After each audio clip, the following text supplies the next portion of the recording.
Hello and welcome. In this video, I want to talk a bit about the arbitrage amongst smaller exchanges. And today is the end of the 18th day of March. It's also crypto day. Every day is crypto day. Welcome. Like always, everything within your own risk, own reward. Monetary unit is a perfect code for me to go over some of the things. And I just put in a quick example, different price, of what some of the bids and asks may look like on a small exchange.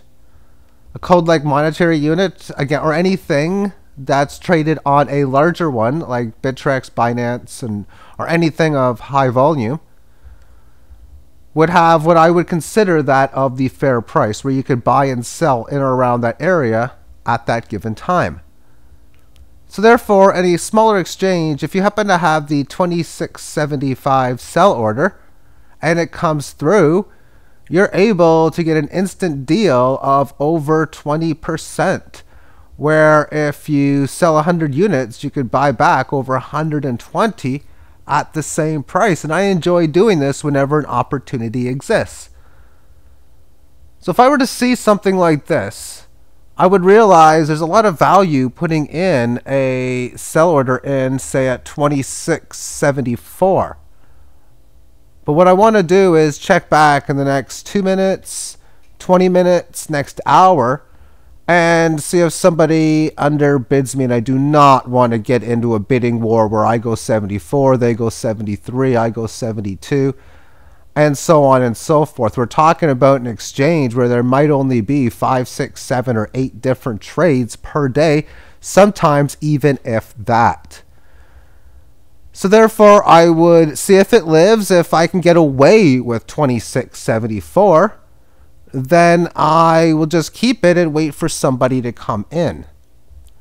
But again, if I see somebody's very active overbidding me, then what I might do in a situation like this is put a very small amount on for, say, somewhere around 2250 or 2300. So say if I'm normally going to sell 1,000 at this point, maybe I'll sell 75 at 2250, sell 125 at maybe 24, maybe sell 225 at 2500, and the remainder at 2674. And that usually works relatively well, but not always. Sometimes if I put the 2200 in, or 2250, 2300, and I get overbid again, then I'm going to want to still try to get an order in at around 2200 and change, but I don't want to risk a large amount of what I have. And I realize if I'm sharp, or with their, like, have alerts on, or I am just around the computer every 30 minutes, hour or such, that if a market has a big move, I can usually not get in trouble. Well, that happened with me on monetary unit just a little while ago. Let me scroll back before this uprise, and I'll put this on the shorter term time frame. The low in here is set at, just so we can see, 1200, and this did occur at the bottom. For in here, on March the 14th, I had a sell order selling at the price of 1398. It wasn't that large of an amount, but it sure as heck could have been a lot smaller. And what happened was, obviously, it will be taken out. It was also about 70% of the MUIs, monetary units, that I owned. And then the market had this rally, and it just rushed large to the upside. And putting the 7 o'clock to this time frame, maybe I fell asleep that night. I can't remember. But the bottom line was the market rose up on me. And I'm like, okay, now I got to try it, buy it back cheaper. My buy order, 1100 and change. Markets move. There it goes down, but only down to 15.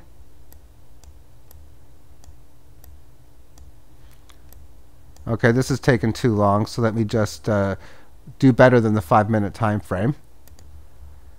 And the price action has came down towards this 1358 point. So I could have bought it back barely below what I bought it for at this stage. I've also seen a rally now showing weakness overall on a market that after this downtrend had this first attempt to revert trend, flattening the band. Didn't, went a little bit below. Another attempt on decent volume. It's making me very neutral amongst the situation, but I realize if a move like this falters, given how big this support is, then maybe I should just try to buy what I sold back at 753. But that will be enough amongst that topic. I'll show you something that I do like to do when I realize that it's not the greatest of deals to sell at a particular spot, but if you can aggressively put small amounts, it can work out well. And let's say this is the price again, but the price has just rallied up from 21, we'll say, to 2400, 2420 maybe. Maybe you had a large amount at 2674, or you owned the 2675, and you realized it was a great deal, but you see how the buyers are coming in control, which is usually when you're going to be getting some of these sales, because if the price goes from 21 to 24, you're going to be more in line or more likely for someone to take in that order and get still a good deal. You were hoping to sell at 26 and buy at 21, but if you sell at 26 as it's going to 23 and change, you're still getting a profitable trade on the situation. But as the price goes higher, it doesn't become anywhere near as profitable. And you don't want to sell what you have and lose control, like mentioned on monetary unit. So what I would do in that situation is, instead of selling, say, 500, which happens to be a lot, is maybe sell 20 or 30 or some lower level.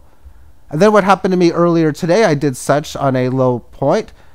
I sold a little bit at that point. Then I went to the market and seen there was a bid for, say, 26.75 for a much larger amount, with the price at, like, say, 24, just a small 5-10% gain or whichever. I'll sell everything for a guaranteed 5% gain. If I see, again, this bid go to 26.70 and it's worth 24 or 25, that's an easy take on my end.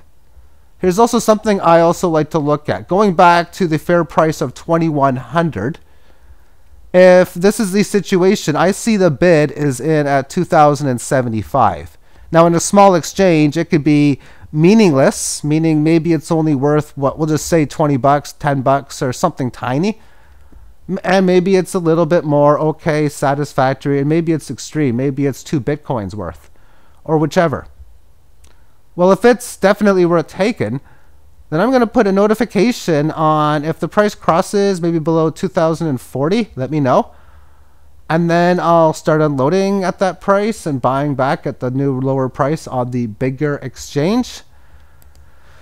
So that's just a couple things that I thought I would like to share in helping people amongst the trade. I do realize there might be 1 or 2 people that I am quote unquote competing with, because that's what it is within this game. But in competition, one of the things that I like to talk about is maximize your strengths, minimize your weaknesses, and if you can, maximize your opponent's weaknesses, minimize their strengths. So if you're not in the mood for bidding back and forth because you have to, like, be there all the time, and you're up against somebody who's very good at consistently getting their bids in, it can be annoying. But I look at it as in something like, okay, well, my strength is not to just always consistently outbid you. Although if I want to, I can on faster markets like Litecoin, and I will when needed. But that's why I'll put, like, in this exact situation again, put like a 22.50, 23.20-ish kind of lowest bid, because my strength isn't always refreshing the bids. And thus, I can see how my opponent is going to counter such a situation, and then I would react there after that. Okay, so thank you for tuning in, and have yourself a great day. Bye-bye.